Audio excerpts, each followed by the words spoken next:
Mwami ndi mutumaki bamukwatira mitala wa mugga ate n'awoloma nti baleeta omwami azirukire. Endwadde webeera ya kibiribiri tolangirira nti ddogo, ate endwadde ekula kiro yaziika omuliro. Bannange endwadde eteekutte tekwefunguzisanga mwami. Wakalwala akayuteyute owoza nti lirino eno linzita, kabeera kewanika ak'amakobe golengera waggulu gy'obeera nti ganaabalende kw'eŋŋunda. Nze Kanoonya Juma omulangira ow'ebukerekere, nzize tugwisanye obwenyinga enkandaggo mu kanyomero akayitibwa Eddagala ly'Abaganda.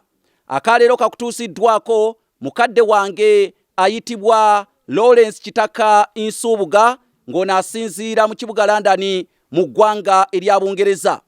Akanyomero k'olunaku olwaleero njagala okubawa ekikolo n'eddagala.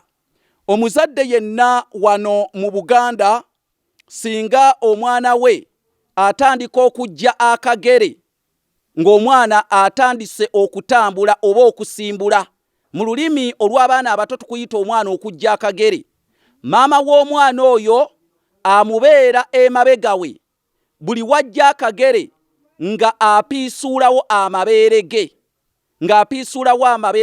omwana buli waaseetula bw'ati akagere nga nnyina apiisuulawo amabeere ge buli wajja akagere. Ekyo nno kiraga omwana oyo tasobola kudda mabega mu kutambula. Awo maama we aba amaze okulogawo era ng'ataddewo amabeere ge. Omwana buli waasimbula nnyina waapiisuula amabeere ge era omwana tadda mabega mu kutambula.